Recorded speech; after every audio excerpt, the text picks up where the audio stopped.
A questão, né, que se a gente não tá on o tempo todo, se preocupando em não entrar no modo automático, a gente acaba cometendo os erros de apontar o dedo um para o outro e de gerar um ambiente onde a gente gera competição ao invés de colaboração. E a competição, aí cada um começa a ter lados, e uma vez tendo lados, aí a gente não trabalha da maneira que a gente acredita que deva ser o trabalho agora. Colaborativo, construtivo, onde a gente busca o mesmo objetivo. A guerra empresarial, então, explicada por Daniel aqui. Todo mundo que tá ouvindo aqui, eu não sei se vocês repararam, mas esse não é um episódio normal de Love the Problem. Isso daqui é um experimento. A gente tá aqui com cobaias para fazer um experimento especial. Vocês já ouviram aqui o Daniel falando. A gente tá em um quadro do Love the Problem aqui, que é o xadrez corporativo. E o tema de hoje, Daniel bem introduziu aí, é guerra empresarial.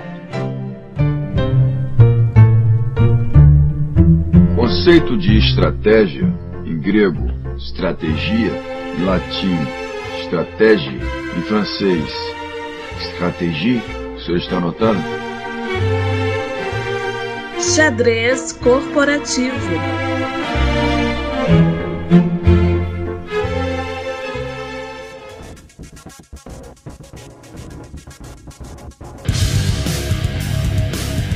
Fala galera, estamos aqui em mais um Love the Problem no quadro especial, que é o xadrez corporativo. Provavelmente não é a minha voz que vocês vão ouvir aqui dentro do xadrez corporativo, porque eu trouxe aqui, não, né? Foi ele que chegou pelas próprias pernas, então não tem nada a ver com isso, mas chegou aqui no Love the Problem, alguém que vocês já estão acostumados. E é a pessoa que me ensinou muito sobre essa consciência que o Daniel falou aqui na introdução, né? É a pessoa que abriu meus olhos para Lula, se você não estiver atento a esse tipo de guerra que emerge dentro das organizações, você vai ficar refém dela, né? É muito do que o Daniel falou. Então estamos aqui, que bela introdução, hein? Estamos aqui com o CFC, Carlos Felipe Cardoso. Fala, CFC, beleza?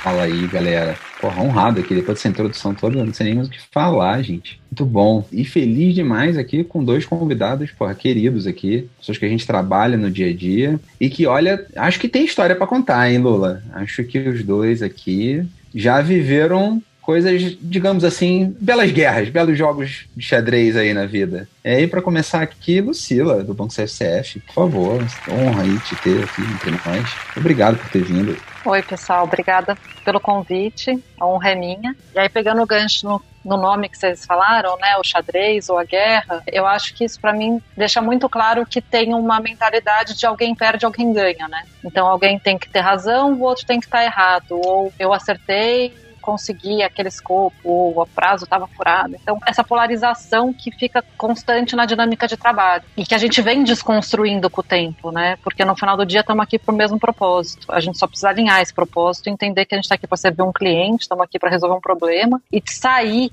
dessa dualidade, né, de você pediu errado, não, mas você me prometeu um prazo que você não entregou. Então acho que tanto a guerra quanto o xadrez mostram muito essa oposição, né, que não tá todo mundo do mesmo lado, tá obrigatoriamente alguém de um lado, o outro do lado oposto. Quando a gente ouve o cliente, quando a gente pensa no problema, ajuda muito a desconstruir isso, né, porque estamos aqui para resolver um problema. Eu não tô aqui para falar que você errou, nem você tá aqui para falar que eu não especifiquei direito. Estamos aqui para resolver o mesmo problema. Muito bom. Agora, tem uma parte que eu não contei ainda. A Lucila, dentro do dia a dia dela, ela tá na função de produtos. Porque junto com a Lucila, vocês já ouviram a voz dele, tá aqui o Daniel, que no dia a dia tá na função de TI. A lançada treta. E como a gente tá aqui pra plantar a treta, na vida, no dia a dia, no xadrez corporativo, também tem treta entre esses dois mundos, certo? Então, muito obrigado, Dani, por estar aqui também com a gente. Super prazer. Pô, eu que agradeço, galera. Mega feliz aí com o convite. Muito feliz aí com a questão da experimentação. O Lula foi feliz aí em convidar a gente que tá mega aberto a experimentar. No final do dia, eu e a Lucila, a gente tem a oportunidade de trabalhar juntos, né? Ela e eu já tivemos outros parceiros ao longo da carreira. E como é que você desconstrói isso, né? Do ponto de vista de liderança, como é que a liderança influencia esse ambiente? Como é que a liderança é mega importante para que o aponta-dedo não aconteça, né? No final do dia. Porque se a gente começa a se opor, a gente não vai construir, não vai atender. E para o cliente, só para fazer esse gancho, né? Para o cliente, no final do dia, ele está preocupado com a empresa. Ele não está preocupado com as áreas da empresa. Ou com os interesses das áreas da empresa, né? Ele está preocupado com qual o problema problema dele vai ser resolvido e como isso vai ser resolvido, e que aquilo atenda a expectativa que ele tem, né, como cliente, de ter um problema solucionado. Então, o ambiente colaborativo, que a gente fala de multidisciplinar e tudo mais, é justamente para a gente promover a melhor solução para ele, né? Então, se eu tiver numa guerra com a Lucila ou ela comigo, isso não vai acontecer no final do dia. É muito doido porque todo mundo é cliente de várias empresas, né? E aí você lembra daquele call center que você liga e a pessoa fala, não, isso daqui não é aqui, isso daqui é lá não sei onde. Ah, isso aqui é lá não sei onde. E aí no dia a dia das pessoas que estão sendo lideradas, isso daí é só um efeito colateral da guerra empresarial que rola dentro da organização mesmo, né? E aí, o Daniel falou o tema de liderança, eu acho que a gente como liderança tem muito esse papel de interromper esse modelo mental, porque se a gente reproduz esse modelo mental, aí acabou, né? Aí para as equipes só se multiplica, né? Então a gente é ou a trincheira ou o catalisador desses negócios, né? Ou a gente faz esse negócio parar e a gente quebra o modelo, cobra, incentiva, dá, né, os objetivos e ajuda a dar o contexto que seja desse novo modelo de trabalho, que seja de um modelo de trabalho mais colaborativo, em que as pessoas enxergam que elas têm, todas elas, um papel diferente que soma para resolver um mesmo problema, ou a gente é parte do problema, né? Não do problema do cliente, mas do problema organizacional em que a gente está reproduzindo o modelo. Então, se a gente cobra o prazo sem entender o contexto, se a gente aponta o dedo primeiro, o poder de multiplicação e amplificação isso na organização é muito grande. Posso fazer uma pergunta? Na verdade, duas perguntas aqui para começar a colocar um fogo nessa conversa que me vem na cabeça, assim. O CFC falou que a Lucila hoje está numa posição de produtos e Daniel está numa posição de tecnologia dentro do Banco CSF. Essa posição de você é uma posição de liderança, certo? Vocês estão como gerente, diretora, diretor, sei lá, superintendentes, ó, que beleza, superintendentes. Por que eu fiz essa pergunta primeiro, né? Qual a posição de vocês? É porque eu nunca fui superintendente, né? Talvez na K21 um dia eu crie o cargo de superintendente e me coloque lá só na maldade para dizer que eu fui superintendente, mas eu nunca fui, né? Quando eu trabalhei para banco, durante muito tempo, eu tava ali guerreando no chão ali, né? Botando a culpa no PO, né? Bota a culpa no Product Owner ali, ele botou a culpa em mim, pá. Brincadeira. Nunca fui tão guerreador assim. Sou muito fraco para guerrear, então eu sempre tentei colaborar. Mas a minha segunda pergunta, né, depois de saber a posição de vocês, é, dada toda a experiência que vocês têm, da onde vocês vêm, beleza, a gente quer esse ideal de a galera colaborando em prol do cliente e tudo mais e tal, e que bom que a gente vê isso, fala isso e persegue isso, mas da onde vem essa guerra empresarial que, por mais que a gente bata nessa tecla de a gente quer colaborar, a gente quer todo mundo junto, a gente quer perseguir o cliente, por que em cada organização que a gente entra, a gente ainda sente essa coisa no ar, né? A Lucila me falou uma coisa aqui antes da gente começar a gravar, que eu acho que eu vou guardar pra eternidade, né? Assim, ela falou, parece que as paredes reproduzem o modelo mental, né? Parece que, por mais que a gente trabalhe, a gente se esforce pra mudar esse tipo de coisa, é só entrar no ambiente que a pessoa já meio que incorpora. Opa, vou botar meu chapéu aqui de guerreador, minha armadura e vou partir pra guerra pra cima de TI, né? Vou partir pra guerra pra cima de produtos e por aí vai. Da onde vem esse espírito maligno que assola as organizações? Eu acho que tem diversas componentes, eu vou puxar uma que para mim é muito fundamental, que é o tema de objetivos e incentivos, né? Então, a gente tem uma herança, né, e em outras organizações eu passei por isso, né, que os objetivos, eles são, por natureza, já opostos. Então, se eu tenho que desenvolver o melhor serviço possível, você tem que desenvolver mais barato e com o menor custo possível, a gente já tem aí um conflito potencial. Porque eu vou tentar fazer a melhor experiência, com os melhores recursos, e você vai tentar desenvolver o mais rápido possível pelo menor preço possível. Estou simplificando, obviamente, mas assim, o conflito de objetivos mesmo, né? De recursos. Você quer entregar rápido, eu quero entregar melhor. Talvez já não funcione daí. Então, acho que tem uma questão da gente entender qual que é esse objetivo comum. Estamos aqui para resolver o problema de um cliente que precisa transferir um dinheiro do ponto A para o ponto B, né? Estamos aqui para resolver o problema de um cliente que precisa fazer gestão financeira das despesas dele. E isso passa a ser aquilo que vai levar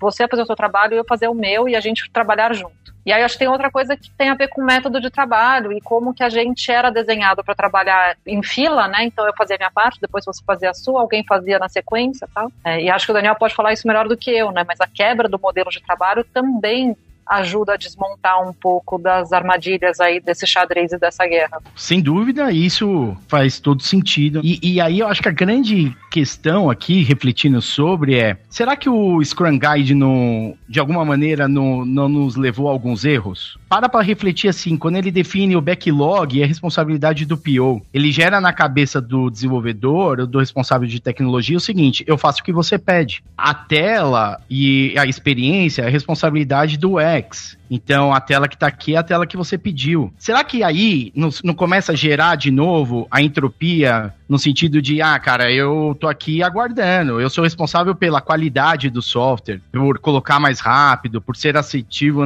mas eu não sou responsável pelo produto. Então, assim, acho que quando a gente olha para as definições de papéis e responsabilidades, eu acho que vale uma reflexão sobre isso. A gente deveria rever algumas coisas ali. Eu tive ao longo da minha carreira discussões com os meus times, muitas vezes mas o PO não pediu isso. Eu falei, mas você viu que isso tinha que ser feito? Vi. Por que você não falou? Né? Numa planning, por que você não discutiu numa daily? Por que você não trouxe para a mesa que o resultado não ia ser assertivo? Porque a responsabilidade é de todos, né, sobre o produto. Então, se a gente colocar dessa maneira, eu acho que facilita uma série de discussões que a gente vai ter ao longo do caminho. Olha que coisa engraçada, né, Dani? Adorei. Tá esquentando, hein, Lula?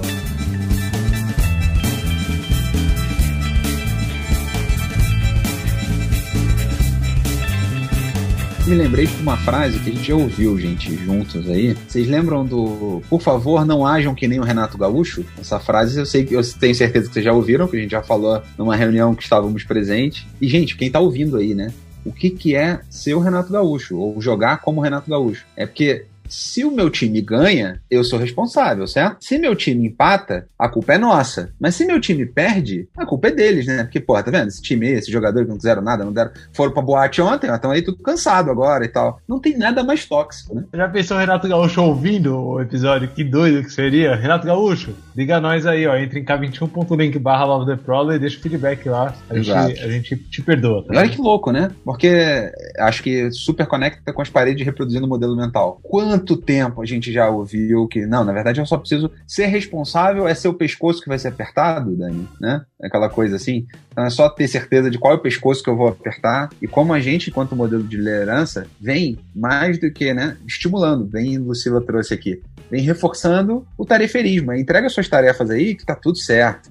O resultado da companhia a gente vê depois, mas a minha parte, pelo menos. E aí, Lula, eu queria trazer um exemplo que você viu de perto, que é só pra te botar na treta aqui também, que eu tô aqui pra isso, né? Porque a gente já viu isso, gente, num departamento que prestava serviço pra empresa. Então, só pra gente fugir aqui de TI e negócios, né?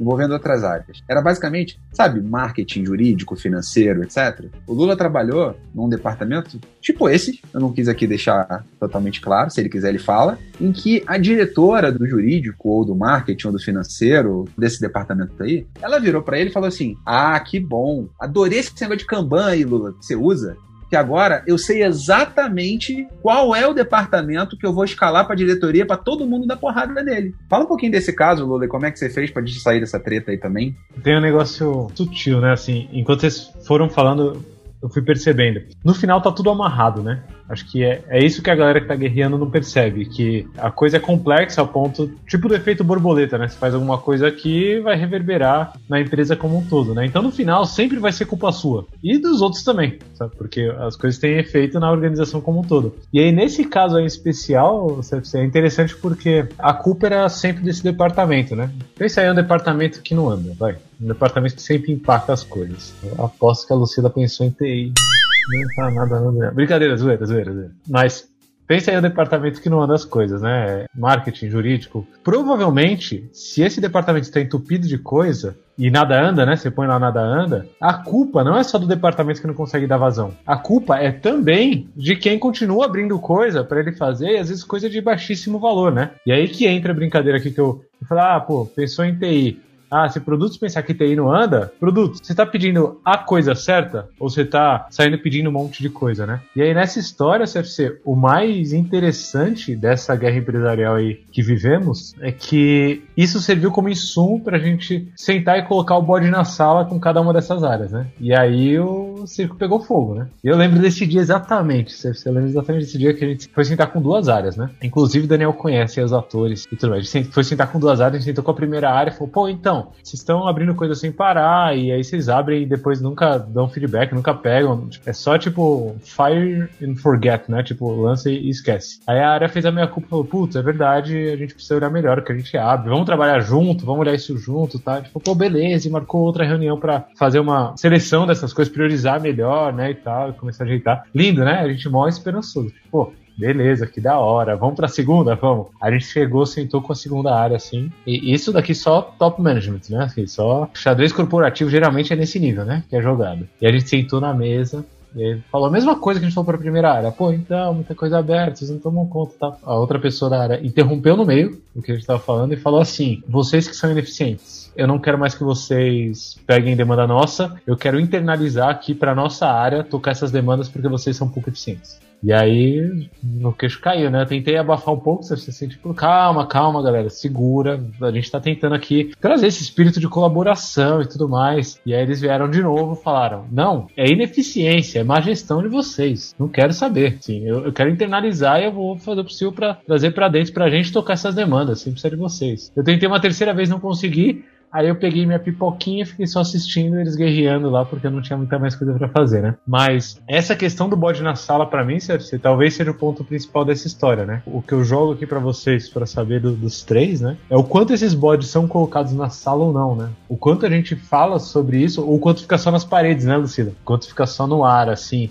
esse climão e essa coisa toda da guerra empresarial. É que a gente fala bastante de tecnologia e negócios, porque acho que é dos grandes folclores dessa guerra, né? Então, a gente tem essa polarização, né, histórica, mas na verdade tem vários outros tabuleiros de xadrez rolando na organização, né? Porque o compliance, ou o cara de prevenção à fraude, que também é conhecido como prevenção a vendas. Então, se esse cara está trabalhando para não ter fraude ou zerar a fraude, a melhor maneira que existe é fechar a empresa, certo? Porque a empresa fechada não tem fraude. Então, se ele não trabalhar comigo em negócio, aspas, para que a gente consiga fazer negócio de uma maneira segura e ter as proteções necessárias nos lugares necessários, a gente fecha a lojinha. Mas quem nunca ouviu a expressão, né, de compliance do Departamento de Prevenção a Fraudes é de prevenção a vendas, né? Então, é outro tabuleiro. O que a gente precisa entender, para mim, assim, eu trabalho numa empresa de tecnologia e para mim o Daniel é um cara de negócio. Nós estamos aqui para servir o cliente. Eu preciso que o cliente consiga fazer a gestão da vida financeira dele. Mas a gente tem diversos tabuleiros que a gente tem que ir desmanchando, né? Do tipo, cara de prevenção a fraudes. Ninguém quer mais prevenir fraude do que eu. Porque eu também não quero um negócio que está super vulnerável.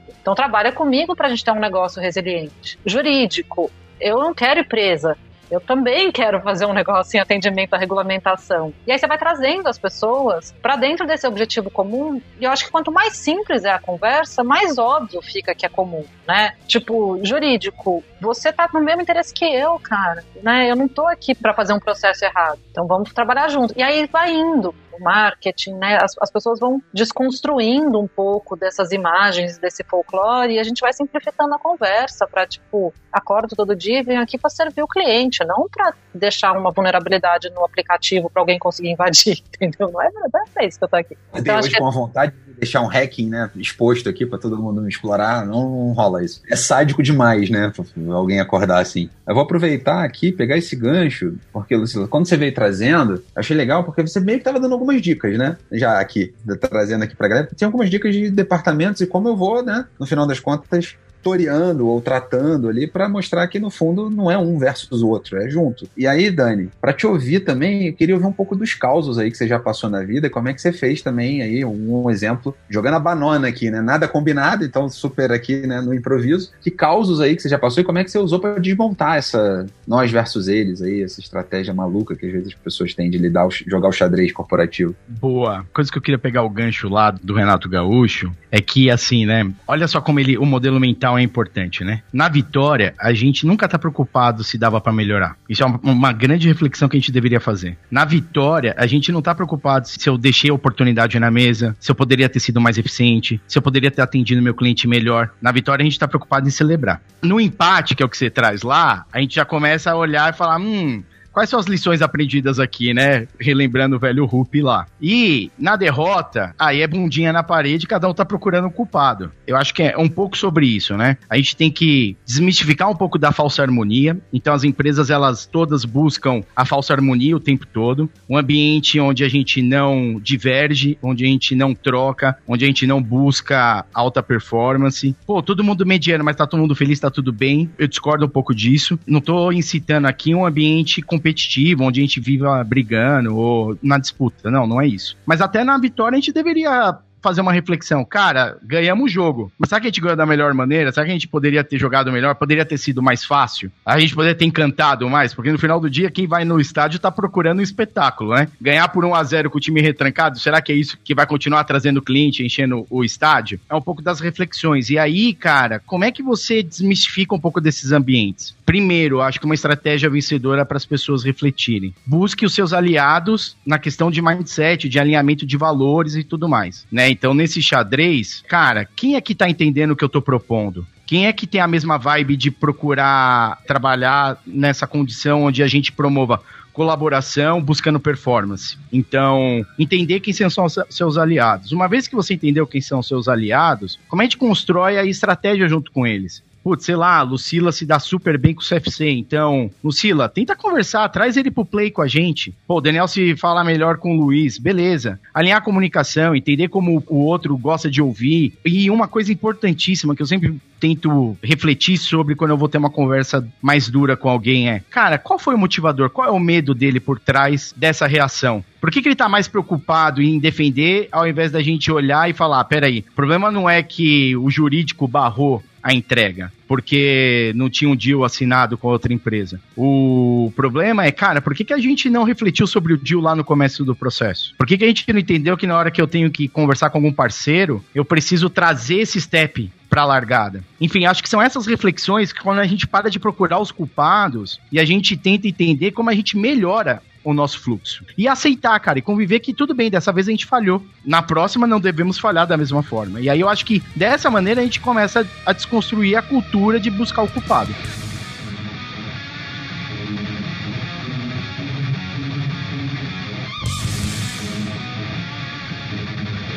Dani, sabe que quando você falava, eu acabei de perceber que no jogo de xadrez mesmo, eu não sou muito bom em xadrez, né? Mas no jogo de xadrez, não dá pra você desfazer o movimento que alguém fez, né? Então você tá jogando, pô, a pessoa, sei lá, mexeu a torre, cara, tá mexida. E aí entra muito nesse lance que você falou de aceitar, né? Assim, aceitar, beleza, ok. Esse movimento tá feito, como agora que eu faço algum movimento aqui pra gente ganhar, só que ganhar é muito no que a Lucila falou, né? Ganhar é, pô, tem pouca fraude, a gente tá vendendo bem, os nossos números estão ficando mais positivos. E aí, dentro desse jogo do xadrez corporativo, né, dessa guerra empresarial, você falou um negócio que eu me dou pouco conta, né? Eu falo pro CFC às vezes que eu tenho o coração de menino, né? Lula ingênuo, né? Inocente, acha que todo mundo tá sempre tranquilo. E você falou sobre buscar os aliados, né? E aí buscar os aliados não significa, interpretando o que você falou, né? Não significa que vocês estão jogando contra um adversário interno. Vocês estão jogando contra o mercado, certo? A gente tá jogando contra o mercado, que eu digo, é contra, sei lá, algum problema que existe no mercado que a gente tá tentando resolver, né? Ou jogando contra, sei lá, a receita baixa que a gente pode ter, ou a gente está jogando contra, sei lá, até alguma concorrência que a gente possa ter que está tomando espaço no nosso mercado. Beleza. Quem são meus aliados reais dentro desse jogo que eu estou jogando, né? E a partir disso começar a ter essas conexões, né? Aí começa o xadrez de fato, né? Exato. Mas só pra botar uma pimentinha, Lula, às vezes a gente tá jogando contra uma cultura interna estabelecida, falando aí de modelo mental, e, né, se é pra pimentar, vamos lá, né? É muito fácil falar que você quer ser colaborativo, colaborem aí, mas no dia a dia, todos nós, eu acho que a gente foi criado em culturas de que seu herói era bom, seu herói é heroína, porra, maravilhoso, inclusive porque eu subo, né? Olha que maravilha, eu consigo virar executiva sendo o herói. Quantos de amigos nossos, quantos de nós já não subimos assim na carreira, certo? Só que aí volta naquela velha frase de todo herói vira vilão em algum momento da história. E aí só pra tangibilizar isso daqui, né? Se eu tenho produtos na figura da Lucila e eu tenho TI na figura do Daniel, olha que maluquice. Em muitos de nós vem demanda e capacidade. Que um pede, conectando aqui com o que o Dani acabou de falar, Isso não faz o menor sentido. Quem é responsável pela demanda? A gente, enquanto time, enquanto empresa. Quem é o responsável pela entrega? A gente. Por acaso, vai ter mais trabalho de um ou de outro em uma etapa? Talvez, faça sentido, porque, né, vai ser um produto digital, vai ter muita coisa de desenvolvimento ali, mas não é responsabilidade só de desenvolvimento. E são os ecos, né, da nossa cultura que a gente vai bater. Então também tem esse temperinho de aliado aí, né? Tem uma história que eu vi esse final de semana e eu quero ouvir vocês sobre essa guerra empresarial que acontece aí no dia a dia, que é em cima desse ponto que você trouxe. Olha só, o cenário, né? Lá de baixo mesmo. A pessoa é designer, trabalha num time, e ela sabia que uma outra pessoa manda mal na equipe dela, certo? Só que essa outra pessoa que manda mal, ela responde pro Daniel, porque é dev, né? Tô brincando, não é pro Daniel, não é nesse cenário aí, eles nem sabiam da história. Mas responde pro chefe de TI, né? Só pra melhorar ainda essa história, eles usam aquele modelo do Spotify, né? Então ela falou, não, pô, a pessoa é do outro capítulo. Olha que bonito, né? Do outro capítulo, e esse capítulo ela responde pro chefe do capítulo lá. Isso só acontece nas empresas da Suíça, tenho certeza. Isso, é isso. Lá, porque da Suécia, no caso, né? Nesse caso da Suécia, quem pegou a piadinha aí, a Spotify onde fica, lá na Suécia. O que a pessoa falou? Pô, não adianta eu dar feedback para essa pessoa aí que é dev, porque o chefe dela é de outra área, né? Eu respondo para chefe de design e ele responde para chefe de tecnologia. Então, se eu dou feedback, eu tô jogando contra a tecnologia, o chefe dele vai se doer e vai brigar com o meu chefe, vai brigar comigo, eu sou parte fraca nisso, né? Mas a gente é multidisciplinar, certo? Mas a gente é multidisciplinar. Squad, né, cara? Pô, squad é squad, né? Isso entra muito naquilo que você falou de gestão em W, né, CFC? De pegando o organograma e mete o pau no outro que tá sobre outra gerência, que passa para outra gerência e tal, e bota todo mundo na briga. Então, juntando isso com a pimenta que o CFC trouxe, né, desse jogo corporativo todo, como que a gente se livra dessa cultura, né, dentro dessa guerra, no final, que é uma guerra talvez cultural, né? Como que eu me livro? Existe essa guerra mesmo? Tipo, eu tenho que atirar em alguém? Eu atiro lá no chefe de TI? Eu atiro no dev? Eu atiro no meu chefe? Eu atiro no chefe desse chefe tudo? E o que eu atiro? Eu tô com a arma na mão aqui. Vocês dizendo, eu disparo. É muito louco, né? Porque a gente transportou para o mundo corporativo um linguajar e um vocabulário de guerra. Então a gente tem aliado, para mim o pior é o war room. Eu já passei por muitos war rooms na minha vida e eu vinha falando dentro da transformação cultural assim, nada bom pode sair de um war room. Porque como você entra no war room? Você entra preparado para matar ou morrer, certo? Alguma coisa ruim vai acontecer no war room, não acontece coisa boa. Mas a gente trouxe um vocabulário que aciona, né, o nosso cérebro animal mesmo, né, o reptílico lá, porque você entra no war room, você entra para se defender. Repara o quanto do vocabulário de guerra, o quanto o nosso vocabulário corporativo é bélico. Então eu já tive alguns projetos em outras vidas, né, que eu falava assim, gente, eu me nego a ter um war room, a gente vai ter uma sala, pode ser uma sala de crise, porque eu acho que uma sala de crise reflete eventualmente o que a gente está fazendo, porque pode ser que a gente esteja cuidando de uma crise, então uma sala de crise transmite o que a gente está falando, né? Não é um mar de rosas estar numa sala de crise, mas numa sala de crise a gente está trabalhando para resolver uma crise. Num war room eu estou trabalhando para me defender e para me proteger, porque meu cérebro entende que guerra eu tenho que me proteger. Então a gente traz uma linguagem muito bélica para o mundo corporativo. E olha que engraçado, né? Até fazendo uma conexão com isso, no episódio de estratégia que a gente estava com Sandra e a Mari aqui no Love the Problem, né? A gente estava falando de vários livros, e um que a gente chegou a comentar e depois acabou não falando foi A Arte da Guerra, do Sun Tzu. Olha que coisa louca, né? Então, assim, virou realmente um play de canhão e guerra. E como é que a gente ajuda, de repente, a desmontar, né, esse caminho? Porque, de novo, a gente falou agora um pouco de cultura, falamos um pouquinho de liderança também mais cedo, sobre a gente estar no papel de liderança, a gente tem que ajudar a desmontar isso. E como é que vocês têm usado no dia a dia? Vocês que estão nas trincheiras, né? Como vocês têm usado para desmontar isso? Porque no final das contas, cansa, né? No mínimo, é o tipo de coisa que, assim, atrito, lembrando da física, né? A gente fala, não, é bom. Eu ouvi no outro dia, né? O Lula estava falando da gestão em W ali. No outro dia eu ouvi de um CEO. Vamos trazer aqui frases corporativas, né? Parece ter um dicionário corporativo secreto, só, né? Tipo, você chegou a CEO, aí você ganha acesso, tipo maçonaria, né? Um livro secreto aqui de frases. Ele falou, não, atrito é bom. É bom manter todo mundo com a panela bem quente, bastante atrito, que aí todo mundo fica ligado, fica no 220. Mas, pô, eu lembrei da física, que atrito é uma idiotice, né? Porque gastar energia fora. Quando eu estudei física, era isso que era atrito. Como é que vocês têm usado para tentar diminuir essa tensão? Ou, Enfim, ou algum caos, né, que vocês queiram contar aí, como é que vocês lidaram também. Tem um negócio que eu acho que é incrível, e é a segunda empresa que eu trabalho que a gente tá trabalhando com OKRs, né? Então, assim, porque quando você olhava para KPIs, você não tinha KPIs do time, você tinha KPIs da área, do seu feudo, né? Aquele negócio assim, então, pô, o meu KPI de disponibilidade tava chegando ali perto do Natal, aí a Lucila falava, pô, galera, tem uma baita oportunidade aqui da gente buscar uma rentabilidade extra que a gente não tinha enxergado aqui e tudo mais. Faz todo sentido ser feito essa campanha agora no Natal, porque é onde vai todo mundo estar mais predisposto a gastar. Beleza, aí o meu mindset como time, né, olhando pro KPI, falava, cara, minha disponibilidade tá na linha. Não vou arriscar dezembro. Não vou, tá louco? Meu bônus e tudo mais. Então, assim, é só um exemplo, coisas da vida real, né? Coisas que acontecem. E quando a gente olha pra OKR, e o objetivo ali é, qual o objetivo? Cara, ofertar o melhor crédito pro meu cliente, a melhor experiência de compra para ele. Beleza, eu não tô falando sobre disponibilidade. E aí começa a fazer muito sentido a campanha que a Lucila tá trazendo pra gente discutir. E cuidar da sua disponibilidade, né? Porque também não adianta eu fazer a campanha e o cara não conseguir usar porque foi indisponível. Então a gente começa a convergir, né?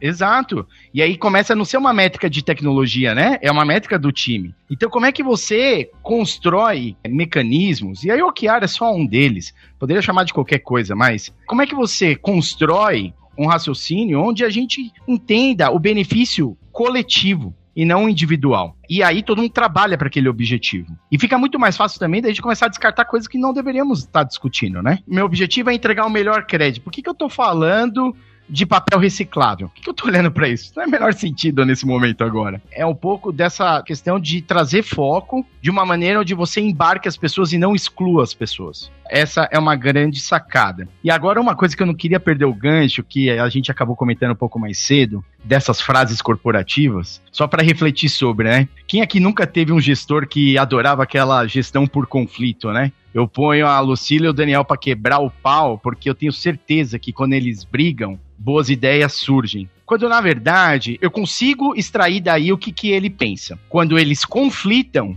eles constroem uma visão colaborativa, entregam um negócio mais discutido, melhor pensado, fazendo fit para um objetivo. Mas a gente vai colocando esse linguajar bélico, né, que nem a Lucila trouxe, quando a gente pensa, a gente ligou o modo ataque, né? Então eu não tô mais querendo colaborar e discutir como é que eu conecto com o objetivo.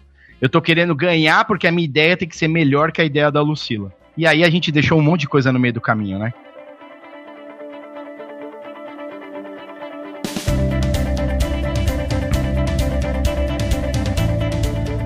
Tem duas dicas implícitas no que vocês falaram aqui que eu captei. E eu acho que vale a pena explicitar para cada um que está ouvindo. Duas dicas preciosas. Além da primeira que o Daniel já trouxe aí, né? Que são os objetivos em comum. Liderança. Pelo amor de Deus, objetivos em comum é o que une aí, no mínimo, produtos e tecnologia, né? Que isso vai, inclusive, além. Mas, Daniel, você falou uma palavra que, junto com esse call to action para liderança ter objetivos em comum, eu acho que é uma dica preciosa que você acabou dando aí, que é foco. Você falou a palavra foco, né? Eu trabalho com muitas equipes, com muitos times, muitas organizações, e a gente fala muito de limitar o trabalho em processo, né? Assim, limitar a quantidade de trabalho que a gente está fazendo. E a galera às vezes pensa que isso é só no chão, né? Só no trabalho de quem tá ali, do analista, né? De quem tá ali. E aí você trazendo essa mensagem de objetivo comum junto com foco, mostra que o foco também tem que existir lá em cima, né? Se for foco estratégico, né? Se for foco da liderança, 20 coisas, nada vai ser foco, né? E aí o objetivo em comum vai acabar, porque cada departamento vai pegar o seu item ali, vai fazer o seu item e acabou aquilo que a gente chama de organização de objetivos em comum. Então foco eu acho que é uma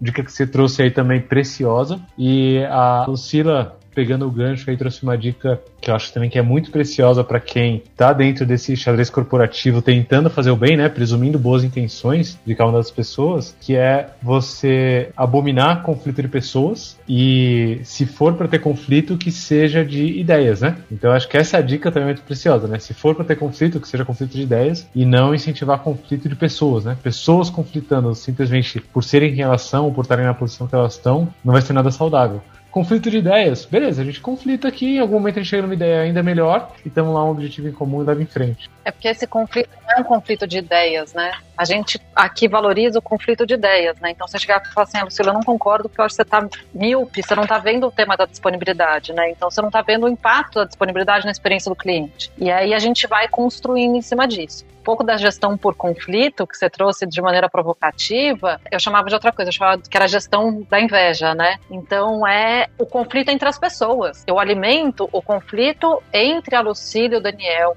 entre, né, o CFC e o Lula, porque o conflito entre as pessoas que é gerido esperando que elas vão ser melhores do que elas eram antes, né? E eu acho que a gente tem que migrar para esse conflito das ideias, porque na verdade esse conflito das pessoas é um desperdício de energia, né? Porque aí a gente joga contra, porque aí a gente não consegue, né, trabalhar junto e ouvir um ou outro, a gente não consegue botar o cliente em primeiro lugar, e começa a complicar e desperdiçar, e aí começam os alinhamentos externos, né? Então você começa, antes de entrar numa reunião, você tem que fazer 20 alinhamentos, né? Então são 20 reuniões prévias a uma determinada reunião, porque como você precisa de aliados, você precisa de mais gente concordando com você, e aí toda aquela dinâmica que vai se construindo, aquelas camadas que vão surgindo e que desperdiça toda essa energia aí que você fez a analogia aí com o atrito na física. Outro dia teve um episódio, eu e a Lucila, eu interpretei uma coisa que ela falou e chamei ela no privado, fiz, cara, por que você falou isso, né? O que você quis dizer com isso? Ela, nada, eu queria dizer isso, era um negócio totalmente diferente. Eu falei, puta, pareceu isso, ela, pô, olhando até pode parecer, mas desculpa, tal, quer dizer, como é que você desarma essas situações, né, cara? O que eu acho que as pessoas deveriam buscar todo dia é assim, cara, fiquei desconfortável, achei que aquilo não tá no caminho certo, no rumo certo, fail ou fast, né? Então, cara, vai lá, já resolve a questão enquanto ela é simples, né? A gente vai acumulando e aquilo vai gerando implicações, aí vai ficando subjetivo, né? Ah, eu acho que ela quis dizer isso, hoje ela quis dizer aquilo. Cara, vai lá, resolve a questão. Acho que as pessoas tinham que buscar cada vez mais, cara, a gente ser transparente. Colocar o que a gente pensa, sempre respeitosa, mas também entender que cada um tem uma maneira de se expressar. Eu sou um cara mais enérgico quando eu tô falando assim, eu ponho muita energia ali na fala e tudo mais. E é engraçado, porque isso é cultural. Minha família é italiana, imagina. Agora na pandemia não rola, né? Mas antes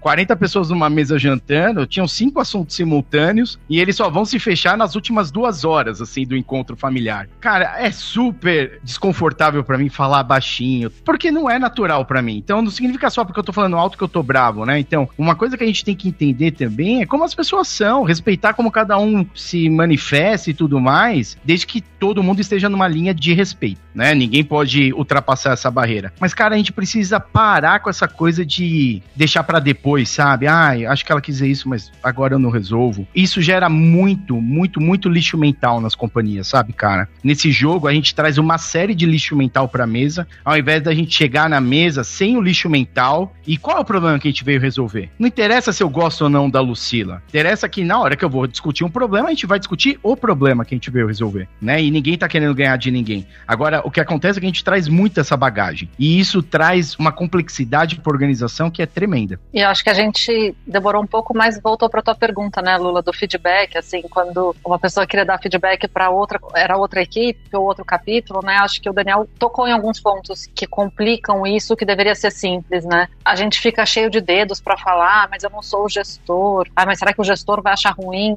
São várias coisas que a gente tá assumindo por trás, né, então você está assumindo que o gestor vê gestão e hierarquia como um poder. Então, eu que tenho o poder de dar feedback para a minha equipe. Você está invadindo o meu poder de dar feedback. E aí, a outra narrativa, de repente, é a pessoa que vai receber o feedback e vai olhar para você, mas você não me avalia, ou você está querendo me derrubar, porque nós somos pares. Então, se você me dá um feedback negativo, é porque você está querendo, de repente, né? Então, assim, olha quantas narrativas aí o Daniel chamou do lixo mental, né? Quanta poluição nessa conversa. Olha quanta narrativa de guerra tá intrincada aí.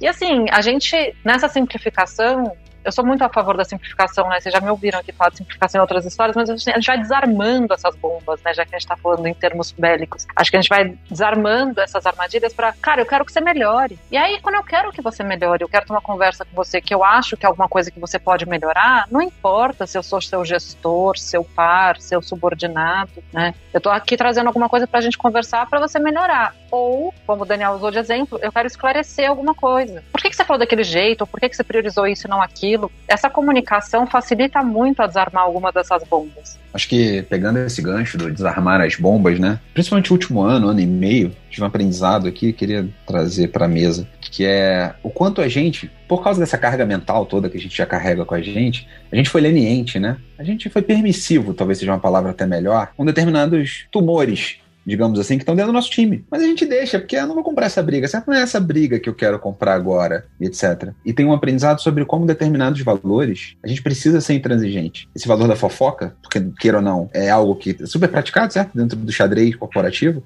Fofoquinha pra lá, fofoquinha pra cá. O quanto isso está sendo um tumor dentro do nosso time, dos nossos times no dia a dia. Quanto a gente, enquanto liderança, está se permitindo ser leniente com isso. E o quanto isso vai se voltar contra a gente, né, em algum momento. Então, acho que, pegando aquele gancho ali dos objetivos em comum, uma liderança alinhada, olhando por todo, né, que a gente estava falando nas dicas ali que o Lula bem resumiu, a gente, enquanto liderança também, não tem que ser um pouco mais enfático em, cara, desculpa, não é assim que se joga aqui. Essas não são as regras do jogo. Frases do tipo, em chuva de problema, né? A frase não é bem essa, tá, gente? Mas só pro podcast não ser censurado. Em chuva de problema, pega o menor e senta. Não é bem essa frase, mas acho que vocês já entenderam como é que se fala no mercado. Isso é um tumor, certo? É isso mesmo? A gente vai deixar esse jogo ser jogado no nosso time? Então, você sabe que quando eu ouvi essa expressão, tem uma outra dica que eu recebi, que é assim, em chuva de problema, a gente achava que era pega o menor, assim, pega um médio, porque se te virem com o menor, vão te dar outro.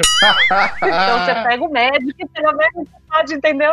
Você fala, não, gente, esse aqui é médio, não é pequeno, não dá pra pegar outro, entendeu? Então, mas quanto isso fala de como a gente funciona, né, cara? Surreal, né? Quando na verdade a gente deveria todo mundo olhar qual é o maior problema e bora, vamos todo mundo resolver essa parada, né? Ou as pessoas que precisam estar aqui pra resolver essa parada resolvam, né? Mas a gente ainda tem isso. Cara, mas o quanto vocês acham que... É uma coisa que eu sempre reflito sobre. Eu não sei se todo mundo teve a oportunidade de trabalhar com uma galera que não é latina, mas o quanto tem da nossa cultura latina nesse... Eu sei que talvez eu dê uma apimentada forte aqui, né? Mas o quanto tem da nossa cultura latina... Não que quem não é latino não tem esse problema, né? Mas eu vejo algumas outras culturas trabalhando de uma outra maneira. Eles têm outros problemas, né? Mas talvez não sejam esses, né? O quanto isso reflete também na organização. Afinal de contas, né, a organização ela também está inserida dentro de um contexto cultural mais amplo, que é o contexto cultural do país ou do continente, enfim, né, por aí vai. Só para ouvir a opinião de vocês aí. A K21 tem clientes quase no mundo todo, assim, né? Então, tem experiência, sei lá, Estados Unidos para trazer, experiência Europa, experiência América Latina mesmo, e por aí vai. E uma característica comum, Daniel, que eu acho que atrapalha bastante a gente dentro disso tudo, é evitar conflito.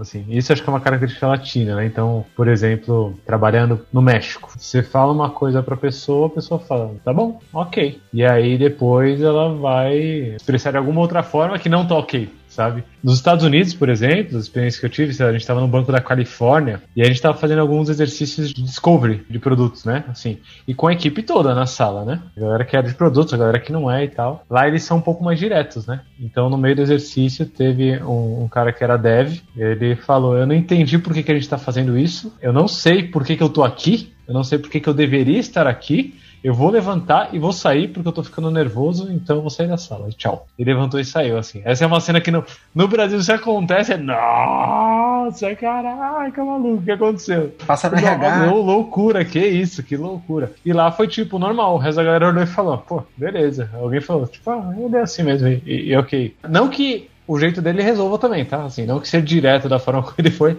resolvesse qualquer coisa. Mas eu acho que é esse lance que você falou de cada cultura ter os seus aspectos, né? Assim, tem a galera que trabalha na França também, tem um episódio do Love the Problem sobre isso. A cultura francesa também tem seus aspectos, sabe? A gente tá em Portugal também, a cultura portuguesa também tem seus aspectos, e por aí vai. Mas eu acho que a latina mesmo, não, pô, vem cá, nós é brother, nós é parça, né? Abraço aqui, ó, a gente é amigo e tamo aí. E aí, quando na hora do vamos ver, a gente não tá falando da parte que a gente não é tão parça assim, né? Que é talvez a parte que a gente deveria falar e não tá falando. Cheirinho de harmonia artificial passando aqui, assim, frente a gente, que foi uma beleza, né? Fazendo a conexão com o que eu só falei, né? A falsa harmonia. Você preza mais a relação ao invés da solução. Então, poxa, se eu falar pra Lucila que a definição que ela tá dando do produto aqui não faz o menor sentido, e eu também sou responsável pelo produto, certo? Putz, ela vai ficar chateada e não sei o quê. E aí te gera a necessidade de chamar num private, ir lá e conversar, e explicar. Então, é um pouco da cultura, mas a gente precisa mudar isso. Eu acho que a gente tem que ser mais data-driven, mais voltado aí objetivo, mais entrega, aquilo que está resolvendo o problema. E aí isso começa a condicionar a gente a ter uma outra abordagem para a resolução dos problemas. Tem alguns temas realmente da cultura organizacional que a gente precisa desconstruir e a gente quer construir uma nova cultura organizacional, falando de maneira geral, né? A gente vê várias empresas passando por essa chamada transformação digital, né? Falando de um trabalho mais multidisciplinar, que é mais interativo com o cliente, que alavanca mais dados, que é mais colaborativo. Então acho que assim, tem vários aspectos que a gente falou da cultura organizacional. Você trouxe um outro aspecto da cultura do país, da cultura da origem de cada um, e esses eu acho que são bastante mais difíceis da gente desconstruir. Eu acho que a gente tem que reconhecer, respeitar e aí preservar o que a gente precisa fazer dentro desses aspectos culturais do lugar, né? Então, se a gente tem que dar feedback, a gente tem que dar feedback. Só que dar feedback aqui no Brasil, dar feedback na Espanha, no México ou na França vão ser exercícios diferentes, mas sem abrir mão, como o CFC falou, da gente ser totalmente intransigente com os valores, né? E se eu tenho que dar um feedback, eu tenho que dar esse feedback respeitando o background cultural das pessoas, mas eu não vou mudar a mensagem, eu vou mudar o como eu vou transmitir a mensagem, até para garantir que ela consiga realmente assimilar, porque se eu usar a mensagem da forma errada, não vai adiantar nada, né, não vai ter sido assimilado, não. Então acho que esses aspectos culturais mais amplos que você trouxe, né, do país, eles têm que ser mais influenciados o como a gente vai fazer e não o que dos propósitos que a gente se colocou, né, então temos que aprender, a gente tem que ajudar a melhorar, a gente tem que ser transparente e dar feedback, só que a gente tem que saber fazer isso em diferentes contextos culturais. Mandar uma mensagem em russo pra alguém que só fala português não vai resolver, né, Lucila? Assim, tem que estruturar de um jeito que a pessoa entenda. Sensacional. O que, muito claro, o como a gente vai ter que colocar, né? Sensacional, Lucila.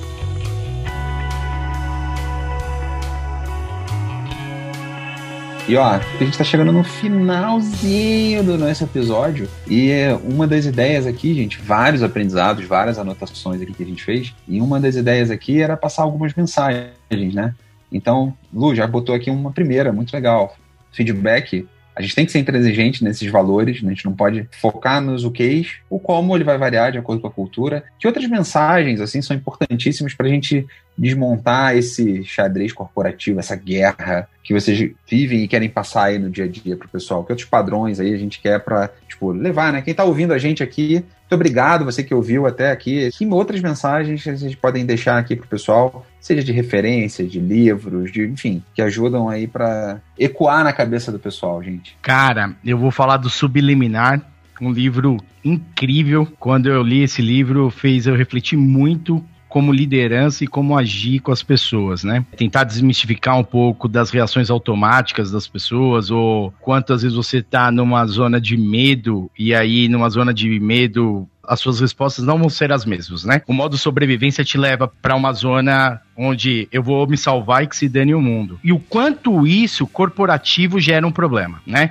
Quando você tem na corporação um produto versus o outro, quantas corporações não vivem isso hoje, né? Você tem a vaca leiteira dando dinheiro, pagando os novos produtos, e aí os novos produtos começam a ser a menina dos olhos, aí todo mundo só fala dos novos produtos, mas aí o cara que tá lá na vaca leiteira fala, pô, mas eu que tô bancando a festa toda. Então, assim, cara, como é que a gente desmistifica isso e traz isso para um play de, cara, tá todo mundo gerando resultado, tá todo mundo no mesmo objetivo.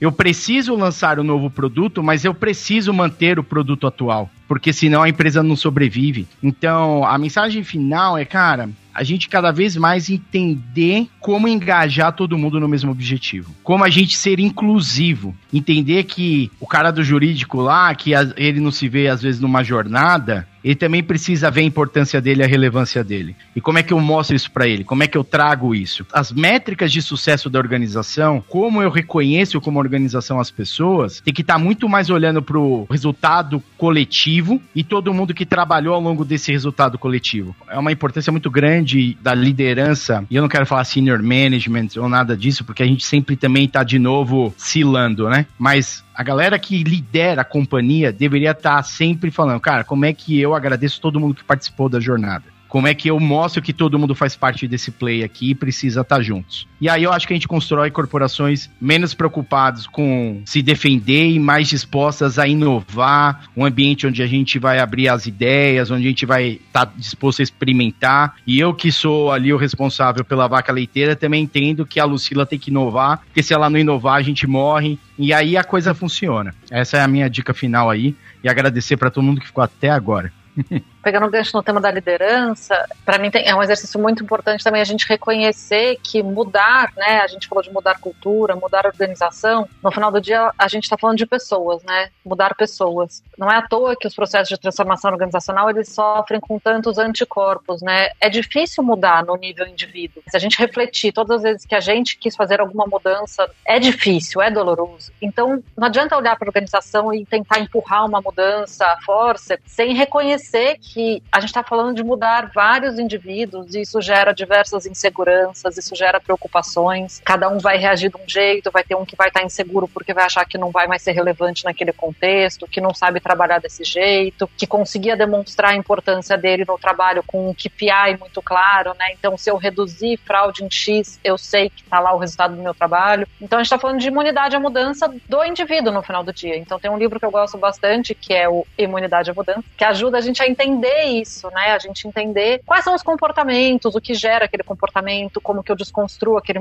comportamento, qual é o motivador daquele comportamento que não está explícito e como que a gente transforma os comportamentos que no final do dia estão indo contra aquilo que a gente falou que a gente queria mudar, né? Então o bom e velho, vou fazer regime e aí abro a geladeira 20 vezes por dia, né? Então o que é exatamente, né?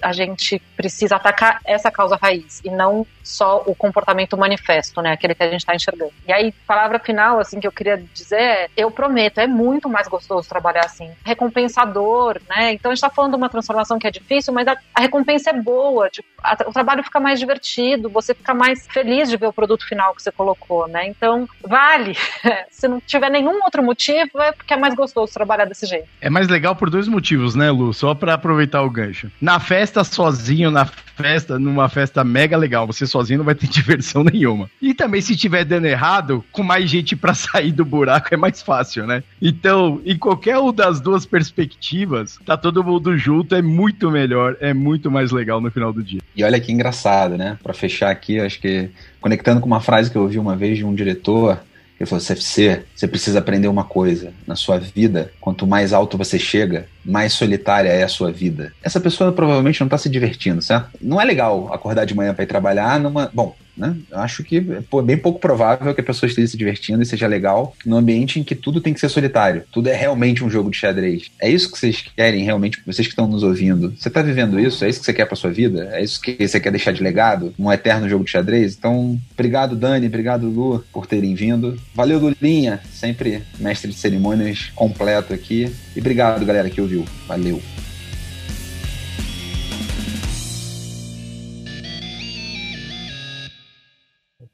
Peraí, que eu tenho duas dicas também pra dar pra vocês, ó. Primeira dica, k21.link/Love the Problem, tem o nosso backstage, você consegue ver lá a Lucila, Daniel, os contatos deles e tudo mais, mas essa dica é menos importante do que a segunda, né? Priorizei mal. A segunda dica é, ouçam os próximos episódios do Xadrez Corporativo, porque a gente começou bem, eu acho que vem coisa boa por aí. É nóis.